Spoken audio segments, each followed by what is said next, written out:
Assalamu alaikum, everybody. Can everybody hear me? Yes? Okay, amazing. Thank you all for joining us for this session. I just want to introduce myself. My name is Zainab. I am head of funder community at an organization called Funders in Good. We are a strategic grant-making fund based in London, and we provide grants to Muslim charities in the UK, helping them build capacity, essentially, and I oversee our fundraising and funder community. Prior to that, I spent a bit of time in investment banking, and so it's quite a topical subject for all of us. I'm going to now introduce the rest of our panel. They're all really accomplished, and they've all got a huge bios, but I'm going to try and do it some justice in the time that we have. So first and foremost, I've got Alice Walker. Alice is a consultant solicitor in the Charity and Social Enterprise Department at Bates Wells. She's been with Bates Wells since 2000 and advises on a range of charity issues. She has particular experience of constitutional issues, charity, secretarial practice, and charity legacies.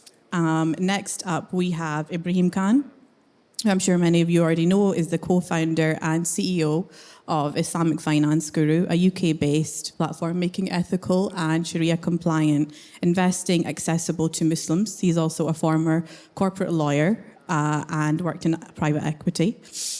He also leads an investment fund called Curate Capital. Last but not least, we have Mr. Wahid Aziz, who is a qualified financial advisor and professional engineer. He has completed several training and development programs in Islamic studies and also works at National Waqf. And this is why he's joining us here today. So we're lucky we've got quite a varied panel, and you can agree that they all come from a different perspective, some regulatory, some from the more investment background. And it's a topic that I'm sure everyone here, whether you're a funder or whether you are a charity, is quite important. And it's something that's maybe quite new to the Muslim sector, is how we use our funds for our own sustainability, but also for our own growth. I kind of liken it to working smarter, not harder, when it comes to our fundraising. And so I hope everyone takes a lot away from this panel today, and I'm really looking forward to the discussion. So first and foremost, I'd like to kick off with yourself, Ibrahim. So what are the most common challenges or misunderstandings Muslim organizations face when attempting to balance investment strategies with their Islamic principles?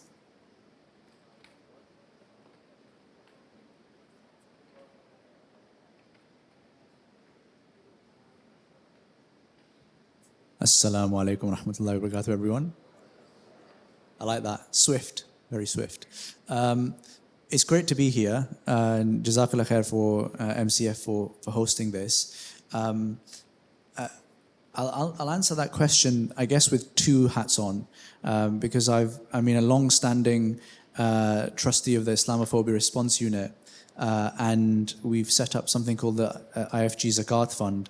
So, there's the charitable stuff, and then we see it from the other perspective, where charities come to us as clients as well.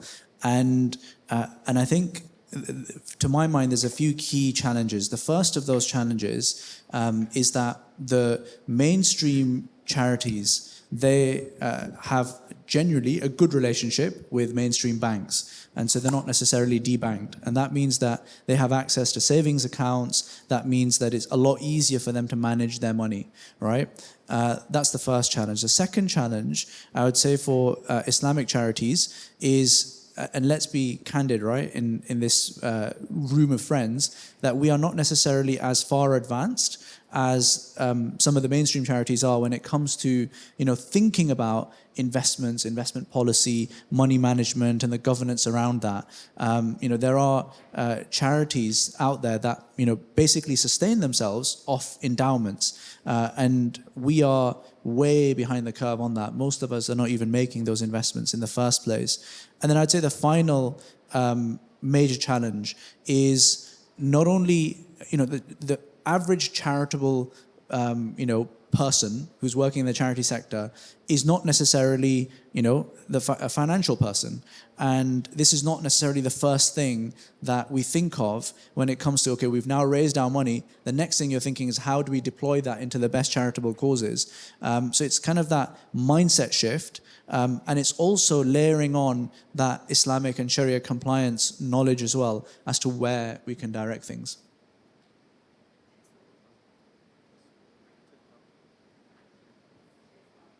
Oh, sorry, try that one. I was going to say the mindset shift point you made was interesting. So how would you've been doing this regularly through IFG, so how would you encourage a room full of people who run charities to start that mindset shift? Because no doubt they also need to initiate that mindset shift within their board and within their donor base as well. To my mind, there's two ways to think of it. One is the carrot, and the other one is a stick.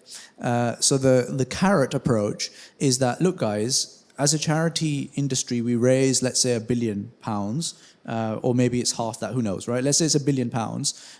And if we just save that properly and we manage that properly, we should be able to eke out at least 5% more out of that £1 billion in a year, right?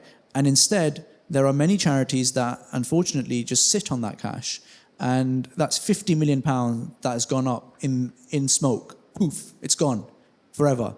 And instead, and the weird thing is actually it's not gone forever.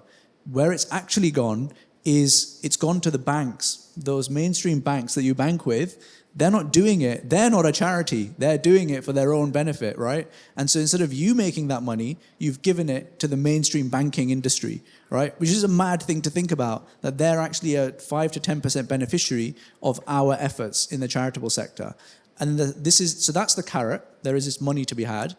And the stick is that from and this is where perhaps Alice, you're more the expert, as from the Charity and Charitable Commission and governance perspective, actually managing money in a prudent way is absolutely vital. Like, we can't be just sat on money and that is just frittering away over time.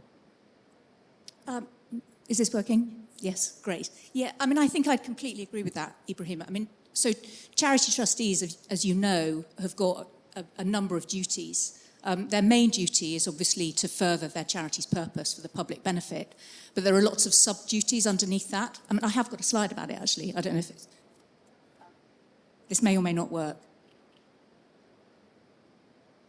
Okay, it doesn't, so I'll just tell you. So one of those is managing your resources responsibly, and that means if you don't need your money immediately, it's not necessarily a great idea just to put it in the bank. You need to think about how you can maximise the returns on that money. In doing so, you need to look at what your powers to invest are, and these will either be in your charity's governing document or else they'll come from the general law. But broadly speaking, in our experience, charities will generally have power to invest in pretty much everything. There may be restrictions in your governing document about what you can invest in, and certainly you have duties as regards investment. You have to think about it carefully and strategically. You need to think about whether you need to diversify, whether you ought to be taking advice, and you need to review your investment policy from time to time. But generally speaking, you've got very wide investment powers, and the Charity Commission would expect you to be thinking about how best to use those.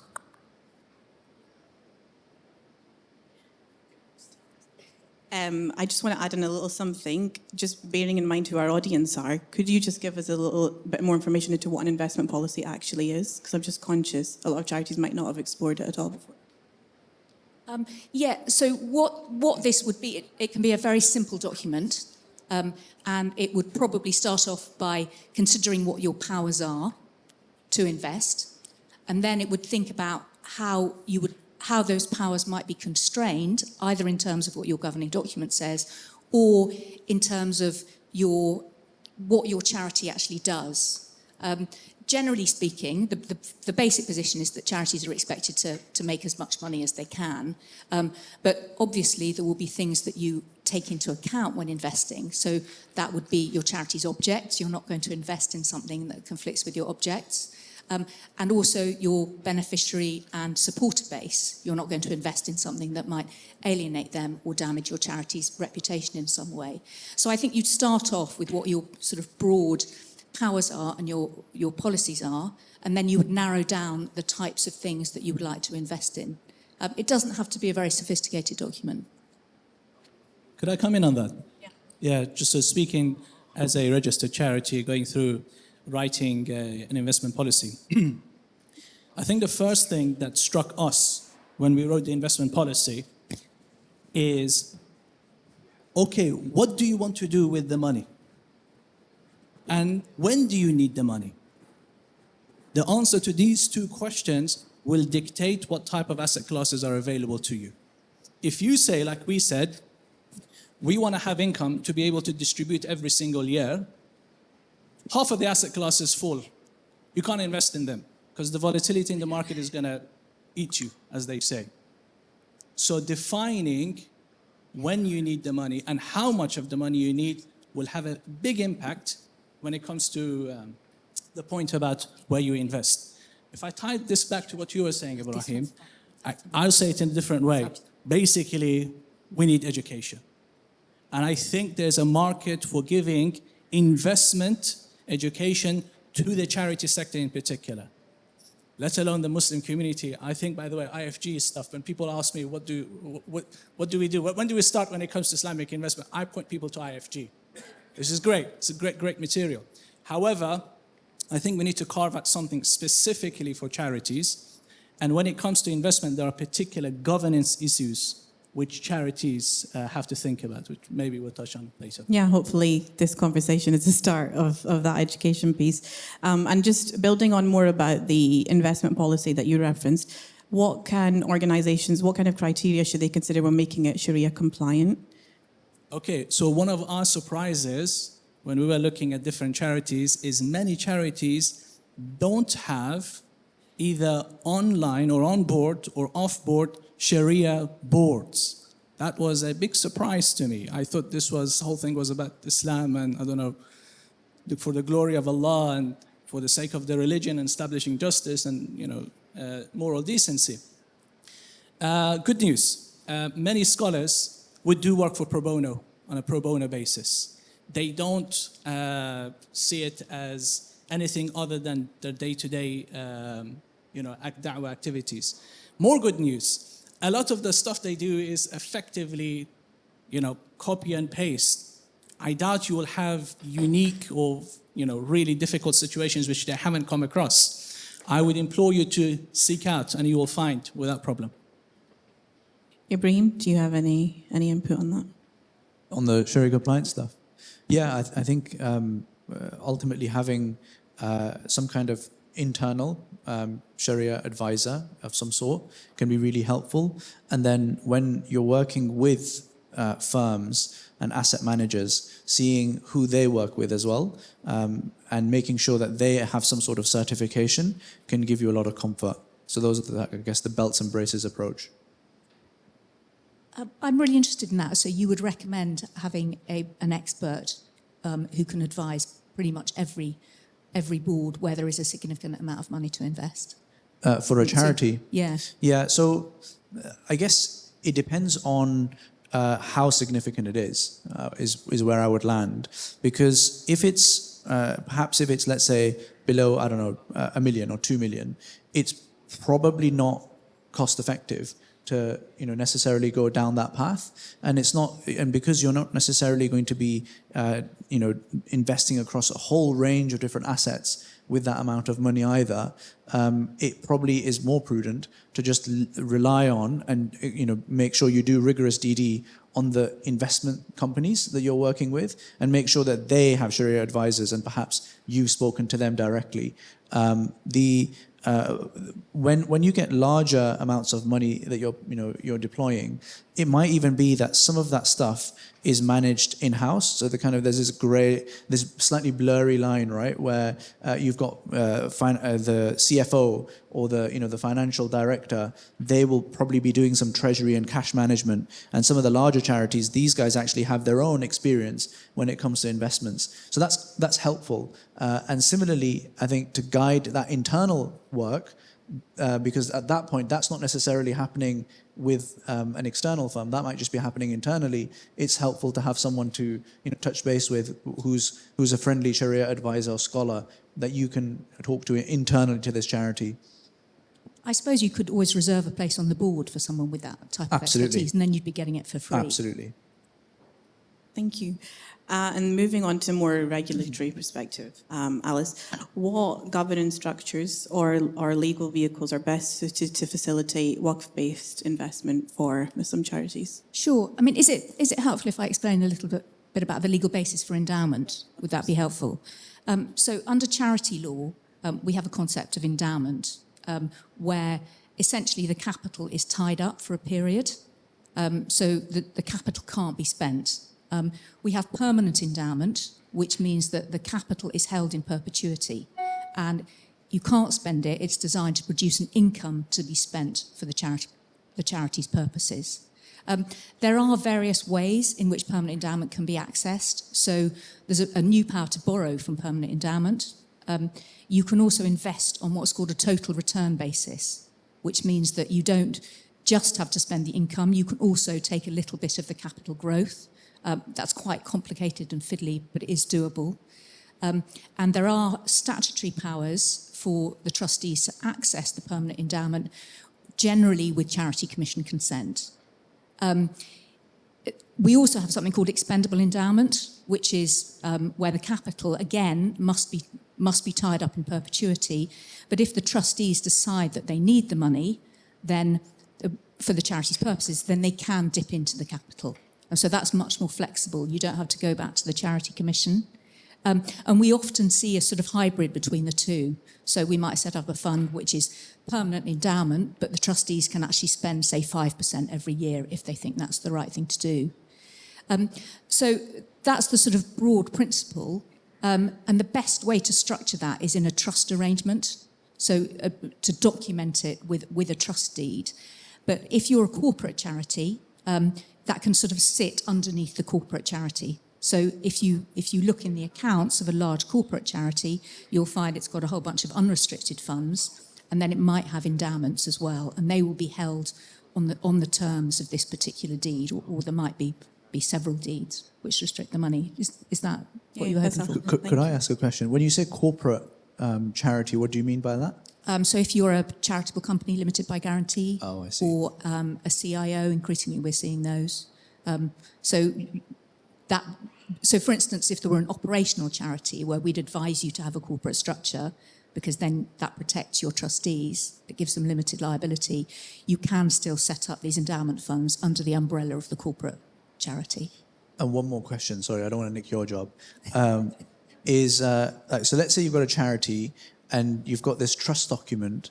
This is like almost like a separate trust document with potentially the same or different set of trustees that is associated with this area of work. Is that right? Or Well, so the way it would work is the corporate charity would actually be the trustee. oh, right. So in practice, the corporate charity will manage it in the same sort of way as they manage their other property. And if it's not a corporate charity, if it's just a normal charity? Then it would just, you don't need a separate structure for it. Right. Yeah. And you don't need to register it separately with the Charity Commission. That question also often comes up.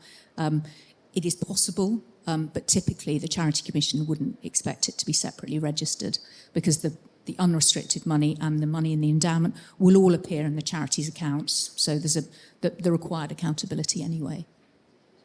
So you can have essentially the same set of trustees overseeing it all, just under a corporate charity structure. Absolutely, yeah, exactly. Okay. Exactly. It's a sort of legal separation, sort of technical separation, but in practice it would be discussed at the same time by the same people in the same room. It's helpful to know, thank you. And then moving on to how you actually define impact when you're assessing the charity's investment. I want to come to you, Ibrahim, particularly in relation to the benefit of the charity and the benefit of the community. How do you go about assessing the impact of that charitable investment? Yeah, so there is possibly, I think, a legal angle to this. So intrigued by what Alice has to say, and I guess intrigued to also see what Wahid you have to say as well, from a family office and perspective as well. What I would say to the audience who are sat here is that there's actually a really big opportunity to do good, right? Fundamentally, if we boil it all down, charities want to do good. They want to help people, and I think of charity as one side of that coin. The other side is investment. And I think of it as wherever that money lands and wherever that money sits, it's like the fields in Pakistan or Bangladesh where they've got the pipes going to it. And the pipes and the fields that have the water associated with it, they grow, right? So as a charity, we are directing money into certain areas and we want them to grow.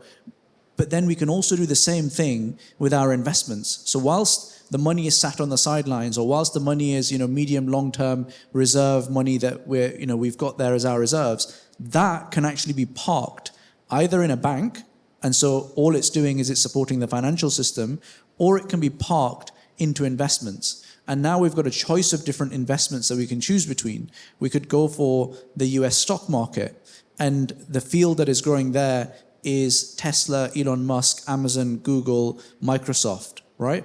And that's not me, casting a judgment, and there may be good reasons to do some of that, right? But that's the field where the majority of investments end up, and we see the implication of that. Now, instead of that, if portions of that money from our community actually end up going towards home finance, for example, we are the lowest when it comes to home ownership as a religious group in the UK, and that's one of the key determinants of wealth for an individual in this country, right? And we are sat on $500 million to $1 billion every single year, right? And if a portion of that was actually directed in this direction, that could be really interesting.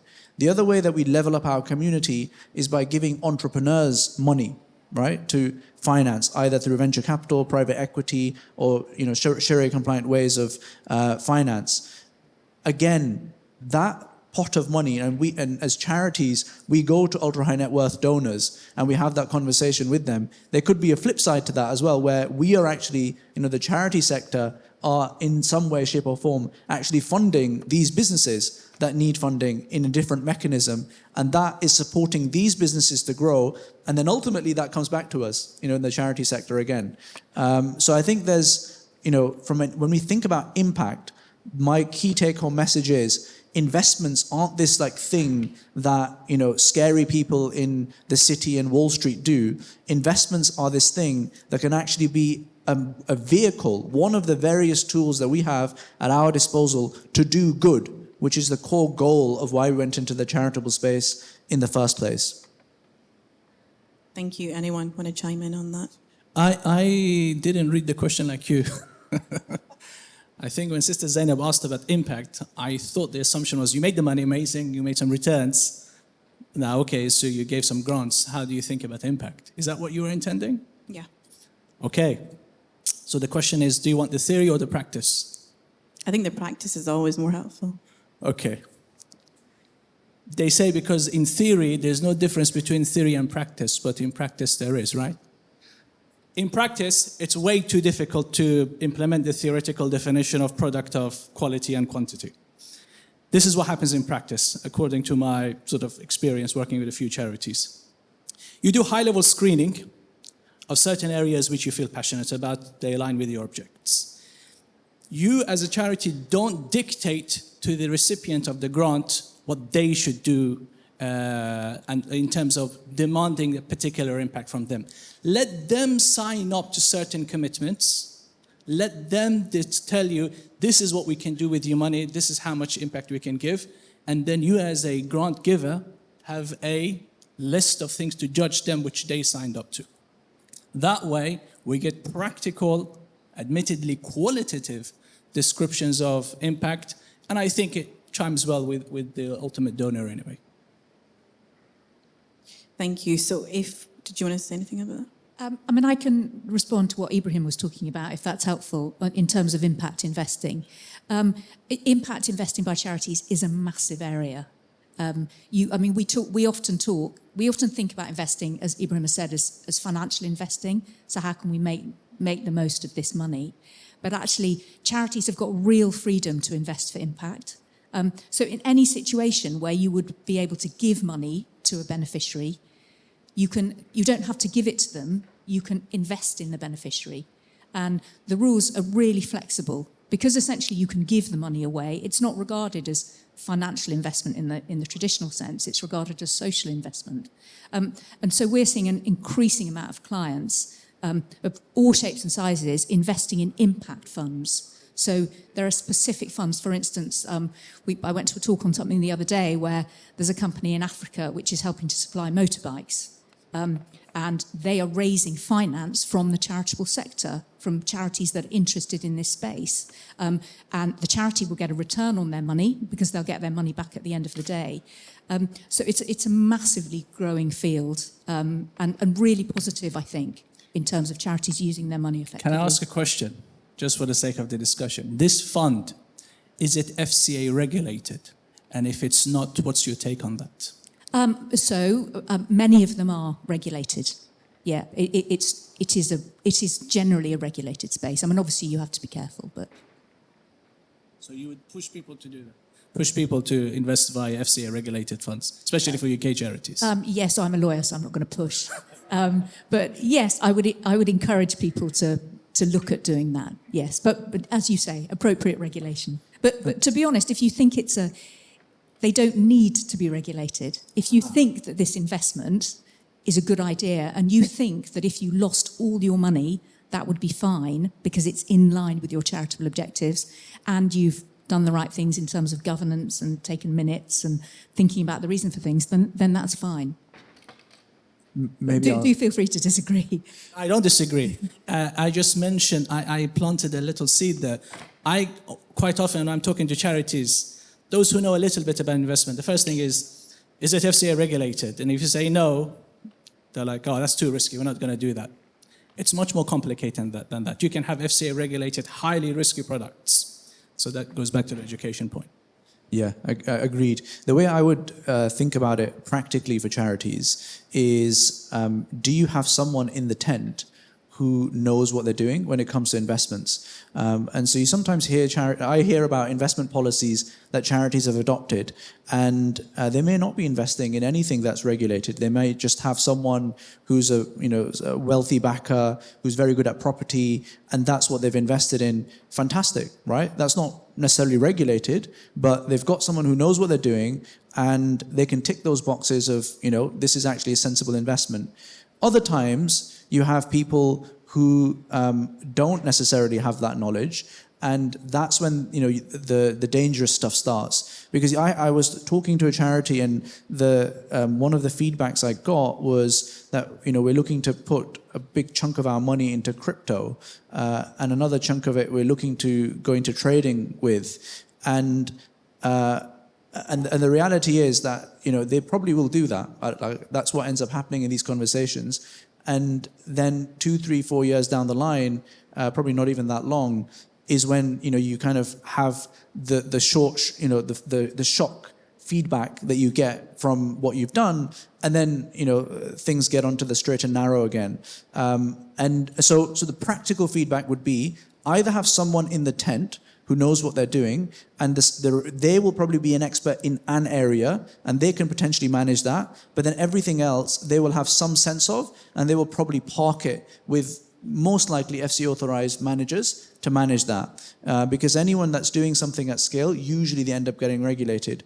Or if you don't have someone in the tent, then probably good to get someone in the tent, a trustee who's an expert in this. But if you don't have that, then it depends on your size. The smaller scale, they usually just end up going with FCA authorized, Islamic managers, and I can rattle them off for you. There's us, Curate Capital. There are people like Wahid, Invest, Simply Ethical, Nesta would be another one that springs to mind. Have I missed anyone? Probably not. Yeah, well, you can't say that. I can talk about it because they're my competitors. So I'm happy to. I don't really mind. The only thing that struck me is you used the word tent about 7 times. I imagine if charities have money, they should go from a tent to an office building. What do you think?